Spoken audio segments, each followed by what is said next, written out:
Venezuela performed in the bigger spots better than Team USA did. Once semifinals on, USA bats were dead. Yeah. And so that's going to happen. It's single elimination sports, but particularly single elimination baseball can be brutal. It's why it's such great theater.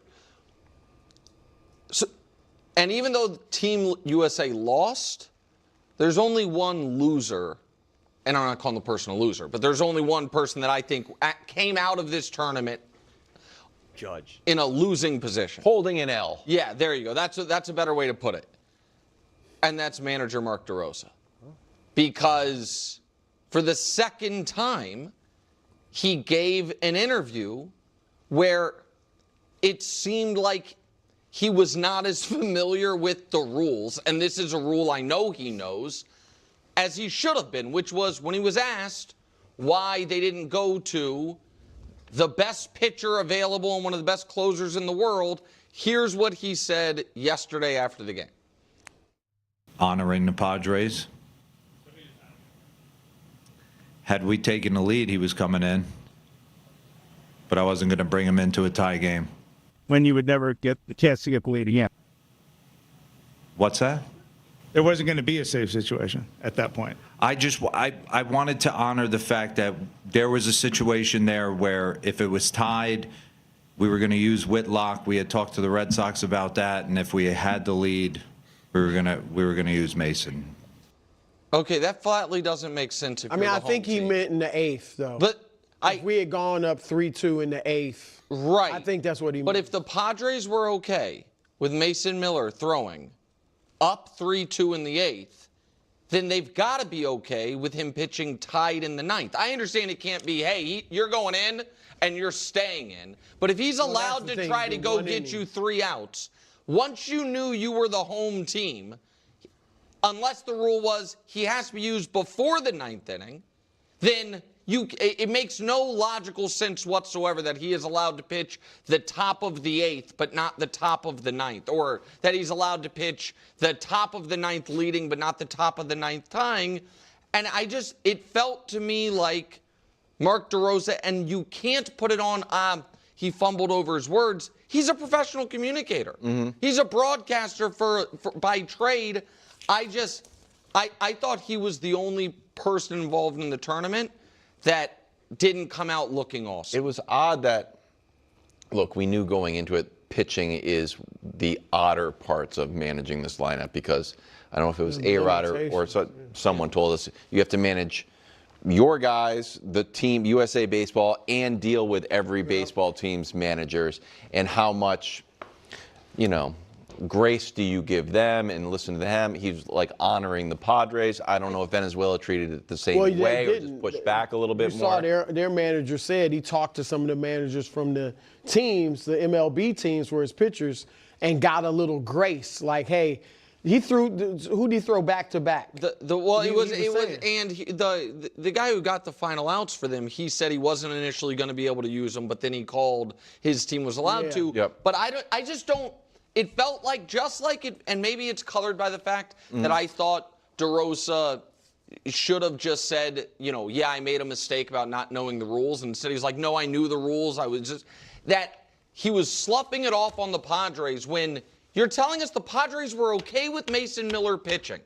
You can't convince me that the Padres were like, he can only pitch if he's going to be eligible for a save. Yeah, that's the hell do they care about? That doesn't make sense. But they said he's only going 1 inning. That's fine. So, that was the thing. So the top of the ninth is what? But I think, DeRosa did not clothe himself in glory this week. All right, so I'm not necessarily trying to defend him.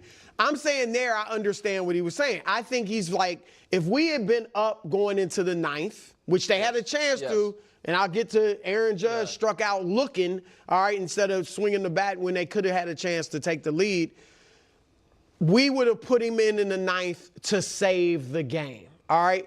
Now I think he's thinking, and you're right, he could have put him in, but had he shut them down and then it goes into the 10th tied, he's got to take him out. So I'm thinking he's thinking, look, nobody's been scoring a lot during the game. Let's see if we can get the ninth. I think he said he wouldn't have put him in if it was tied. Right, obviously, which means he was never going to play. But I think he may have had, like, if it kept going, he would have probably put him That's in how- at some point, whether 10th or maybe. I just think it's but again, I'm not trying to defend him because he doesn't look great. But the guy who doesn't come out of this looking awesome. Because I agree, I think DeRosa probably took the biggest hit, the only guy that kind of is carrying an L.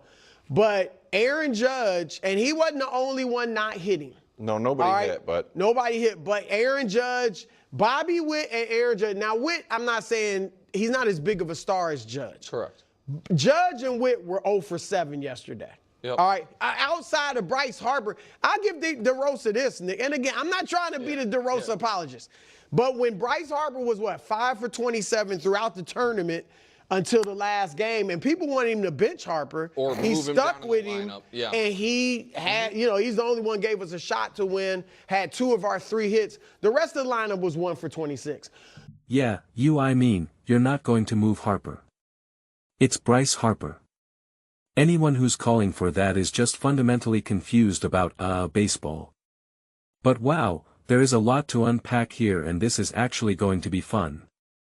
A lot of guys asked me to do more baseball clips, and so may as well do a do it with the World Baseball Classic. Okay, I don't even know where I want to begin here. We'll start with the pitching, and that because there seems to be some confusion here. Baseball is so interesting because you have so many kind of a chess match. The whole idea though that like you can pitch in the 8th or that, or however Nick kind of fumbled over his own words in terms of like not pitching in the 8th, but then you can pitch in the 9th, and this or that Wright Brew did understand the situation a lot more smoothly in terms of if Team USA had the lead, then yes, that's who they then wanted to pitch to close it out, and it would be a safe situation, the whole honoring the Padres as and only pitching him in a safe situation. Like I don't know. And the thing is baseball is so specific, especially with pitching, in terms of how you need to enter in a season. There is a risk for injury, and that baseball is so regimented in that regard. Specifically pitching, that everything has to be really ramped up incredibly, in incredibly, what's the word I want to use, not smoothly, but incredibly direct, and that's why you have some players that don't even want to do it, or they want to stay away from it, or they can pitch, but it's very limited, like it's all there. There is a legitimate genuine risk for injury to just throw yourself in there and right from the jump being like, all right, I'm pitching 98 miles per hour and I'm throwing 7 in, like just immediately be like, okay, like it's just not what you can do. It's just not. And so some of all the conversations that you're having with the various managers and whatnot, like A-Rod brought up, like that is its own beast entirely. And so I will give any manager in that situation the grace of like, I'm not able to manage this game as freely as I would normally want to. Now, he did also misspeak, like in terms of like I wanted to put him in when we had the lead, and like right, once you're the home team and it's a tie game, your save situation then becomes the top of the inning, and it's really to save you from going from falling behind. What's interesting is that if you know that you are going to pitch him, like if you have let's just use like just a basic way of looking at it. You have your save, you're your reliever, you're your ultimate pitcher, your best pitcher, who you're like, if I need 3 outs, that's who we're getting after, that's who we're using when you're in a situation of a tie game like this, when the score is 22. What you're really trying to hedge is what's the most dangerous part of that lineup right now. If you're lower in the lineup and you're going up against batters that you're less threatening against, in a way you're like, I want to save him. So if you have to face Ohtani, Harper, and Judge 1, 2, 3, you're like, that's where I want my bona fide reliever to face. If not, if we're lower in the lineup, I'll save him. So Nick's whole idea of just like, well, you just got to pitch him. That's not how it works at all. Not at all. So that doesn't make any sense whatsoever.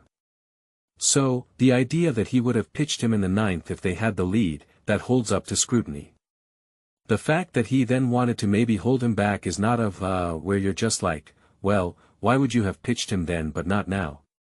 It's like, well, because it is legitimate strategy.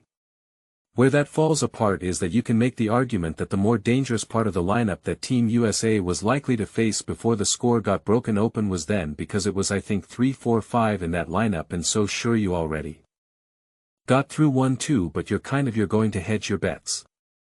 Like, I'd rather have my best pitcher get through 3, 4, 5. Then you're in a situation where obviously you hope to take the lead, and if you do now the game's over, and if not, you're then at 678 and then 92. But again, obviously this all gets broken up if you just get a hit, if you get a single, if you get 2 hit, right? Like that. That's why it's a moving chessboard more than anything. But what's interesting here is as well is that you got the leadoff walk, and which leadoff walks, that's right, that's the most like stereotypical saying in baseball is leadoff walks kill you, and it did, and not only did you have the walk but then you also stole second, and that really is what did you in that moment of time. If you don't have that, the game's still tied, and even with some of the hits, even with some of the issues, you're kind of in a good situation. The whole being cold and, not being able to hit, that is just the ultimate reality of baseball. It is the ultimate reality of baseball, and it is really frustrating. It really is. Basketball has moments like that as well. Sometimes Steph Curry is 8 for 12 from 3 and sometimes he's 3 for 10, right? And it's just like those are huge differences. You have those swings in baseball, and that's why those games are 7-game series in the playoffs. Obviously for football you're typically not having a quarterback Patrick Mahomes, Josh Allen, whoever. Sometimes their completion percentage can swing, but first off, it won't swing that much. In a terrible game, they'll have a completion percentage of like 55% or something, and maybe their norm is like 65%. It's not that it's not like batting going from batting 300 to 0, right? It's not like their completion percentage now drops to 0. And even so, when they have games where their completion percentage drops, it's not because they are just wildly inaccurate. You're for the most part not watching a game where any great quarterback Josh again whoever is literally missing like 8 throws, where you're just like he had 8 bad throws that game, and that's why his completion percentage was 53% rather than the normal 65%. Like that typically is just not happening in baseball. It literally happens every single game, at least for one player involved. At least for one player on the team, like it's going to happen. It's going to happen. And it was funny because Colin went on a whole rant actually, and I was gonna make a clip about it, but I opted not to because he was talking about how like in sport, he was talking about in sports and failing. And he was like, it doesn't work when you have too high of a fail rate, like it doesn't work in sports. And he then brought up baseball, and he's like, if you're pitching and if you only throw 1 strike every 4 pitches, like that doesn't work. And it's like, but that's literally the foundation of baseball with batting. You fail 7 out of 10 times, and that's the old saying. You fail 7 out of 10 times and you're a Hall of Famer. You fail 7 out of 10 times and you will be considered one of the greatest hitters of all time. That's just the reality. If you just consistently got just 3 singles, that's it. 3 singles out of 10 at bats, and that was what all you did. No home runs, no doubles, no nothing, you would be one of the greatest hitters of all time. Just hit him 3 singles, that's it. 3 out of 10 at bats, you hit a single. And you do that for the course of your career, you're one of the greatest batters. You're literally historically great. You are literally one of the greatest batters and baseball players of all time. So there is tremendous failure. So you are always we always see games. We always have World Series. We always have moments when you're like with Schwarber Anthony 0 for 9 in 4 strikeouts. That is foundational to baseball. That is foundational to baseball. And it is something that people just seemingly just don't accept or understand. And it is a bummer. It is the biggest thing that baseball has going against them. And that's why they had to get rid of the shift and whatnot, because it's like you're already taking away your ability to actually get base run. You need base runners. You need to find a way to minimize these options, because nobody wants to watch a football game where in any given moment Patrick Mahomes and Josh Allen are just insanely inaccurate. You're just like, what the heck is this right now? They literally cannot hit their wide open receiver. And yet when you're watching a baseball game, it can feel like the players that you're most excited to watch, you're like, these guys can't even make contact right now. And it's like watching Steph Curry now go 0 for 8 from the three-point line. You would be like, if in many games if every 2-3 games of Steph Curry in basketball you watch he's going 0-4, you would be a lot less excited to watch. And it's one of the biggest issues that baseball has going for them. It's a legitimate problem. And so in these big got-to-have-it games, got-to-have-it moments, we see these things happen all the time. All the time. And so that's just kind of the foundation of this conversation as a whole. And the biggest reason USA lost, it's like again when you're talking about a singular game, this is what to me talking about baseball is so hard to do because especially if you're talking about, Major League Baseball and you're talking about 162 games, it's like why did they lose? It's like because it was a game where they couldn't hit and that's just what happened, like not every game can Bryce Harper hit a 2-run home run in that position. And when you're talking about baseball over 162 games or even a 7-game series, you're like, yeah, they lost because in that moment it was not time for Bryce Harper to hit that home run. They just, it's not football where you could say you needed to die. What was that play? Why did you run when you should have thrown? You had sown so wide open. Why did you not hit him? Right? It's a fundamentally different conversation entirely. So there is no grand biggest reason they lost. You could say that there was a mistake in terms of managing pitching which I think is fair. The pitchers themselves especially I forget who it was who gave up the walk and then the steal and whatnot. You could say that was bad baseball, but it's just, it both is and it isn't, unfortunately. That's honestly the truth. That's honestly how I see it. Both is and it isn't.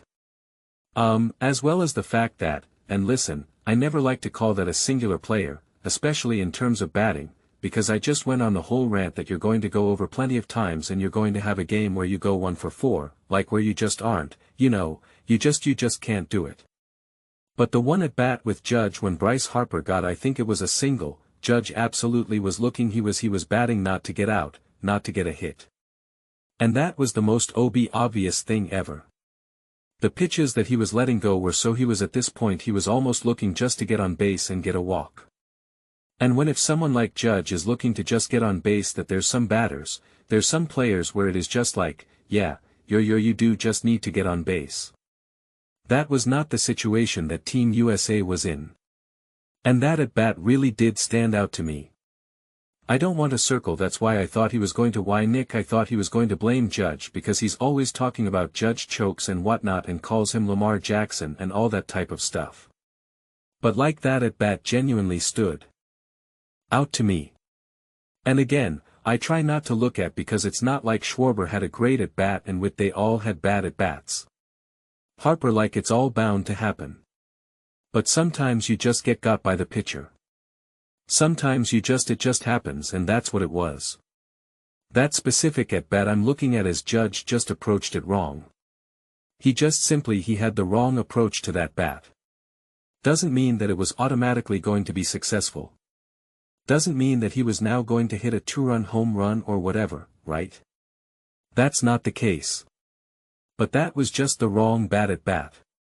It was specifically that at bat where I'm just like, you're going about this the wrong way. But then you also just have to give credit to Venezuela for pitching a gem, for just doing great and then doing the small things. Doing the small things, getting that man on first, stealing second, right? Like they made the smart decisions there. They made the smart moves and Team USA simply did not. And in a single game elimination, those issues do really significantly get magnified. When in reality, again, when you're talking about 162 game season, it's happening like 30 times throughout the court, probably more. And especially that's just for an individual team, let alone when you're looking at all of the baseball teams out there. But it is what makes it so exciting. It is what makes, and I was talking about this with my dad because, he knows baseball better than any sport. We were having this conversation and it was just like this energy that this tournament, however we want to define it. The intensity, the energy, the fact that like every at-bat does feel like everything.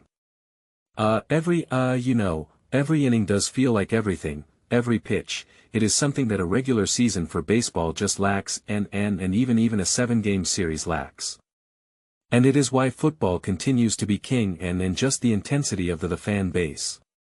Like it really was, it had such amazing energy, such excitement, such intensity, and the players cared after Bryce Harper hit that home run and how intense he was. Like you could tell the intensity. It mattered to these guys. It mattered and it was exciting and it was awesome. But at the end of the day, baseball of all sports is not fit for single elimination games. It absolutely adds excitement. It absolutely adds intensity. And I loved it. Absolutely positively loved it. And in a way, you could say that the MLB would be better served with that. They'd be better served cutting the games in half and having 3-game series or something, or even just 1 game, and it would be more exciting to watch. But in terms of truly getting to the bottom, who's the best, who's the greatest, baseball has to have it baked in, that going 0 for 4, 0 for 9, and 4 strikeouts is just 100% a foundational component of baseball, of what it is. It's just the reality. So there is no singular biggest reason USA lost, because in a game like this, you could say, well, they couldn't bat. And it's like, well, yeah, because it was 1 game. Am I expecting all the hitters to all be unbelievable? They're all unbelievable hitters. I'm expecting them all to each get, because under this logic, then Schwarber should have been able to hit a home run. Harper should have been able to hit a home run. Judge, that's what those guys do. That's what those guys do. It's not basketball, so I'm not expecting them to all hit a 3. It's not football. So, I'm not expecting them to be able to, throw for multiple touchdowns. I expect that when Patrick Mahomes, Joshua, they're in the playoffs game, I expect them to score a couple touchdowns. If they don't, then there's a serious problem. I expect Steph Curry to at least hit a few threes in a playoff game. I expect that. You demand that. It has to be. Otherwise, there is a serious problem. That's not how baseball is played. That is not how baseball is played. And that is the core of all of it, honestly. But nobody wants to say that out loud, because you want to just kind of go with the flow of of what you just watched. And I get that. I really do. And like I said, from an entertainment standpoint, it's second to none. It really is. It's second to none. But if we're following that logic, you can't circle then this is why they lost, cause that's how the way I see it. So hopefully that made sense. But this is like round 3 for baseball clips. So let me know how you guys like the baseball clips. Should I just start another base? Should I start a baseball channel? I can talk baseball. We can do that if you guys want it. If you guys want to watch it, we can do it. But let me know your thoughts. I read every single comment. So whether you agree with me or disagree with me, either way, let's get in some discussions. Let's get in some fights, but ultimately let's just have some fun. Please do consider subscribing. We're building an amazing community here and I absolutely love to see you part of it. I want to build stuff that we all generally feel connected to. Something that we're really excited to be a part of. I think we're well on our way to doing it. Please don't forget to give this video a thumbs up, as it really does help visibility and the algorithm. Thank you so much. See you next time.